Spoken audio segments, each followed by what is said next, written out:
పెళ్ళైనా పండగైనా వేడుక ఏదైనా పట్టుచీరల ప్రత్యేక వేదిక వారాహి సిల్క్స్. కడప జిల్లా ఖాజీపేటలో హైటెన్షన్ నెలకొంది. స్వగ్రామానికి చేరుకుంది కీర్తన మృతదేహం. మృతురాలి ఇంటి వద్ద భారీగా జనం గుమికూడారు. అగ్రహారంలో భారీగా పోలీసులు మోహరించారు. కీర్తనను పోస్టుమార్టం చేసిన ఆసుపత్రిలోనే నిందితుడు కూడా ఉన్నట్లుగా తెలుస్తోంది. శనివారం ఉదయం పోలీసుల కాల్పులో గాయపడ్డాడు వెంకటేష్. నిందితుడికి ఉరిశిక్ష వేయాలని కీర్తన బంధువులు డిమాండ్ చేస్తున్నారు. కీర్తన పేరెంట్స్ను పరామర్శించారు కడప ఎమ్మెల్యే మాధవిరెడ్డి.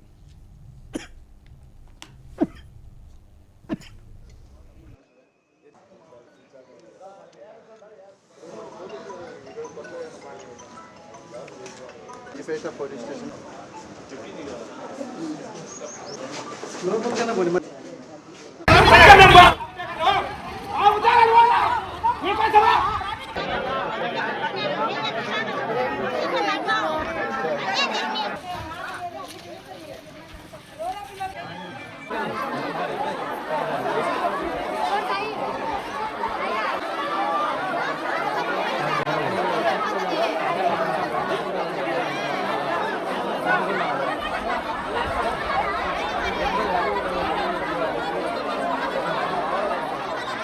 జరిగిన ఈ ఘటన అనేది సభ్య సమాజం ఎవరైనా కానీ ఖండిస్తారు.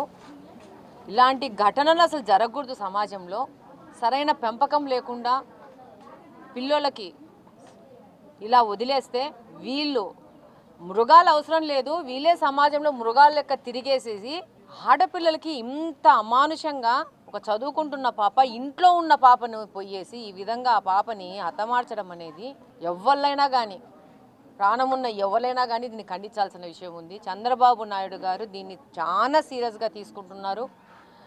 బాధ్యులైన వాళ్ళని కఠినంగా చట్టపరంగా శిక్షించే దానికి ఆయన మాట్లాడారు. అలాగనే బాధిత కుటుంబానికి అన్ని విధాల ప్రభుత్వం ఆదుకుంటుంది. భవిష్యత్తులో ఇలాంటి ఘటనలు పునరావృతం కాకుండా చర్యలు కూడా తీసుకోవాల్సిన అవసరం ఉంది. ఇంకా పటిష్టంగా పోలీసు వ్యవస్థను కఠినపరచాల్సిన అవసరం ఉంది. చట్టాలను కూడా కఠినపరచాల్సిన అవసరం ఉంది. పిల్లల భవిష్యత్తు కోసం మనమే చట్టాలు మార్చుకోవాల్సిన అవసరం ఉంది. డెఫినెట్గా ప్రభుత్వం చాలా కఠినంగా ఈ చర్య మీద ముందుకెళ్తుంది. నిన్న కాజీపేట అగ్రహారంలో జరిగిన సంఘటన చాలా దురదృష్టకరం. ప్రతి ఒక్కరి మనసు కలిచివేసే విధంగా ఆ సంఘటన జరిగింది. కీర్తన అనే అమ్మాయి కాజీపేట అగ్రహారం చెందిన అమ్మాయి ఇంటర్ 2వ సంవత్సరం చదువుకుంటా ఉంది. తల్లిదండ్రులు పని మీద పోయిన సందర్భంలో వంట చేసుకుంటా ఉంటే ఈ కిరాతకుడు ఇంట్లోకి పోయి ప్రేమ పేరుతో ఆ అమ్మాయిని గొంతు కోయడం చూస్తూ ఉంటే సభ్య సమాజం బాధపడే విధంగా తలదించుకునే విధంగా యువత తయారవుతూ ఉంది. ఇటు అనుభవిస్తాడు. సమాజంలో మార్పు వచ్చినప్పుడు ఇవన్నీ జరుగుతాయి. లేదంటే ఆ అమ్మాయి ఇంట్లో వంట చేసుకుంటూ ఉంటే ఇంట్లోకి దూరి గొంతు కోయడం చూస్తూ ఉంటే అతని మానసిక పరిస్థితి ఏందో కూడా ఖచ్చితంగా మానసిక వైద్య నిపుణులు డాక్టర్లు కూడా అధ్యయనం చేయాలి ఇట్లా కేసుల్లో. నిన్న అలంకాన్పల్లిలో కూడా ఒక మర్డర్ జరిగింది. అది కూడా పూర్తిగా గాంజా సేవించి అధిక మత్తుల్లోనే ఇది జరిగిందని చెప్పి ప్రాథమిక నివేదికలు పోలీసుల నివేదికలు కూడా వచ్చింది. మృతదేహం స్వగ్రామానికి చేరుకుంది. ఒకంత హైటెన్షన్ వాతావరణం అయితే నెలకొంది. దీనిపై మరిన్ని అప్డేట్స్ మా కరెస్పాండెంట్ మల్లికార్జున్ అందిస్తారు. మల్లికార్జున్, కీర్తన బంధువులు డిమాండ్ చేస్తూ ఉన్నారు, మేమే శిక్షిస్తాం అతన్ని, మాకు వదిలిపెట్టండి అనేటువంటి వెర్షన్ ఏంటి? బంధువులు ఏం చెప్తున్నారు? అక్కడ ఆ ఊర్లో ప్రస్తుతం పరిస్థితి ఏంటి? మురళి, మనం ఇన్సిడెంట్ మనం చూసాము. కడప జిల్లా కాజీపేట అగ్రహారంకు కూడా ఏదైతే కడప రిమ్స్ హాస్పిటల్లో కూడా ఈ పోస్ట్ మార్టం అయిపోయిన తర్వాత కూడా కీర్తన మృతదేహాన్ని కూడా స్వగ్రామానికి తరలించేటువంటి పరిస్థితి ఉంది. పూర్తి స్థాయిలో ఈ రోజే అంత్యక్రియలు జరగాల్సి ఉండగా కూడా కొంతమంది బంధువులు కావచ్చు వీళ్ళు రావాల్సి ఉన్న నేపథ్యంలో కూడా ఈ అంత్యక్రియలు కూడా పోస్ట్ పోన్ అయ్యాయని చెప్పవచ్చు. రేపు ఉదయం కీర్తనకు స్వగ్రామంలో అగ్రహారంలోనే ఈ అంత్యక్రియల కార్యక్రమం జరగబోతుందని చెప్పవచ్చు. గ్రామంలో కూడా పెద్ద ఎత్తున పోలీసులు మోహరించారు. ఒక ఇన్సిడెంట్ జరిగింది కాబట్టి ఆగ్రహావేశాలు ఉన్న నేపథ్యంలో కూడా ఒక పోలీస్ పికెటింగ్ ఏర్పాటు చేశారు. అదేవిధంగా మనం చూసుకుంటే బంధువులు కూడా పెద్ద ఎత్తున తరలి వచ్చారని చెప్పవచ్చు కీర్తన చివరి చూపు కోసం. ఈ నేపథ్యంలో కూడా గ్రామం అంతా కూడా ఒక్కసారిగా శోక సంద్రంలో మునిగిపోయినటువంటి పరిస్థితుల్లో మనం చూస్తున్నాం. ఏదేమైనప్పటికీ కూడా ఈ ఇన్సిడెంట్ జరిగిన ప్రాంతానికి కూడా కడప ఎమ్మెల్యే మాధవిరెడ్డి కూడా వెళ్లారు. అక్కడ బాధిత కుటుంబాన్ని పరామర్శించారు. ఆ బాలిక మృతదేహానికి నివాళులు కూడా అర్పించినటువంటి పరిస్థితి ఉంది. ఏదేమైనా కూడా ఇలాంటి మృగాలు, మానవ మృగాలు ఈ విధంగా యజేచ్ఛగా కూడా బయట తిరుగుతూ కూడా ఆడపిల్లల జీవితాలతో చెలగాటమాడుతున్నారు. ఏకంగా గొంతు కోసే పరిస్థితికి వచ్చారంటే పరిస్థితులు ఏ విధంగా ఉన్నాయో అర్థమవుతోంది. చట్టాల్లో మార్పులు రావాల్సిన అవసరం ఉంది. ఆ మార్పు వచ్చిన తర్వాత ప్రతి ఒక్కరికి కూడా ఇమీడియట్ గా శిక్ష పడే విధంగా చేస్తే కనుక ఇలాంటి సంఘటనలకు పులి స్టాప్ ఉండేటువంటి అవకాశం ఉంది. కాబట్టి చట్టాల్లో మార్పు రావాల్సిన అవసరం ఉంది.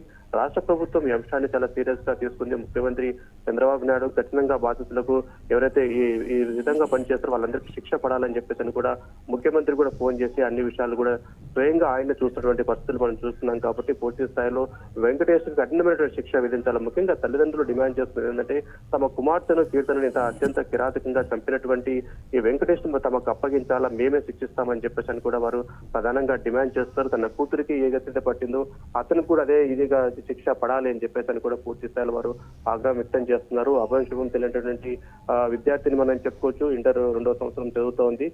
కీర్తన నేపథ్యంలో కూడా ఇంట్లో ఒంటరిగా ఉన్న చూసుకొని కూడా పూర్తిస్థాయిలో వెంకటేష్ ఆ ఇంటికి వెళ్ళడం, నిన్నటి రోజున పూర్తి స్థాయిలో తనతో పాటు తెచ్చుకున్నటువంటి కత్తితో కూడా గొంతు కోశారు. కేవలం తన వెంట రాలేదన్న ఒక కోపంతో ఈ విధంగా చేశాడని చెప్పవచ్చు. తల్లిదండ్రులు పెళ్లికి నిరాకరించారు. ఈ క్రమంలో కీర్తనను దక్కించుకోలేనన్న కోపంతో కూడా తనకు దక్కని ఎవరికి దక్కకూడదన్న క్రూరమైనటువంటి మెంటాలిటీతో అసలు ఒక ప్లాన్ ప్రకారమే ఆ ప్రాంతానికి రావటము, ఆ గొంతు కోసినటువంటి పరిస్థితులు మనం చూస్తున్నాం. కాబట్టి ఫ్యూచర్లో తండ్రి కాపాడుకోవడానికి ప్రయత్నించినప్పటికీ కూడా మార్గ మధ్యంలోనే కీర్తన మృతి చెందినటువంటి పరిస్థితులు మనం చూస్తాం. కాబట్టి ఈ అంశం పైన కూడా రాష్ట్ర వ్యాప్తంగా కూడా సంచలనం అయింది. సీఎం చంద్రబాబు నాయుడు కూడా స్పందించారని చెప్పవచ్చు. అంటే రేపు హోంమంత్రి అనిత కూడా చేరుకున్నటువంటి అవకాశం కనపడతా ఉంది. జిల్లా ఎస్పీతో కూడా స్వయంగా ఆయన మాట్లాడి పలు విషయాలు కూడా తెలుసుకున్నటువంటి పరిస్థితి ఉంది. కాబట్టి స్వగ్రామంలో శోక సముద్రంలో మునిగిపోయారని చెప్పవచ్చు. బంధువులందరూ కూడా క్రమంగా చేరుకుంటూ ఉన్నారు. అంటే బాధితులకు న్యాయం జరిగే విధంగా మేము దృష్టి సారిస్తాము. చంద్రబాబు దృష్టికి ఇదంతా కూడా మేము తీసుకొని వెళతాము. ఆయన కూడా ఈ కేసు పట్ల చాలా పాజిటివ్గా ఉన్నారు. డెఫినెట్గా నిందితుడికి శిక్ష వేసేటువంటి పరిస్థితే ఉంటుంది. ప్రభుత్వం కూడా తన వంతు పాత్ర పోషిస్తుందని కూడా మాధవిరెడ్డి చెప్పడం, కుటుంబ సభ్యులు కూడా కొంత ఊరట చెందినటువంటి పరిస్థితి ఉంది. దానికి సంబంధించి ఏం చెప్తున్నారు కుటుంబ సభ్యులు?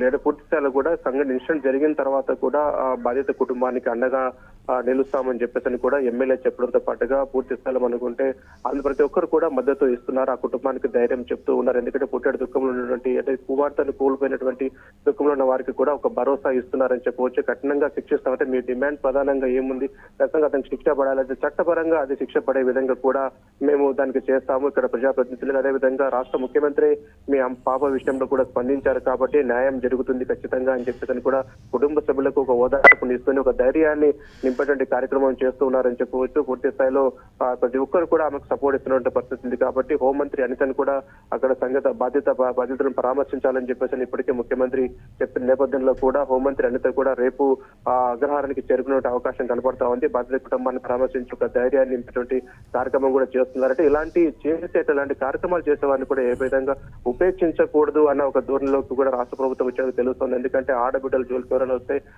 వారికి కఠినమైనటువంటి శిక్షలు విధిస్తాము, శిక్ష ఉంటుంది అని చెప్పి చెప్పడానికి గతంలో కూడా చెప్పడం జరిగింది. కాబట్టి ఈ అంశాన్ని కూడా ఈ రోజు జరిగిన అంశాన్ని కూడా సీరియస్ గా తీసుకున్నట్టుగా తెలుస్తా ఉంది.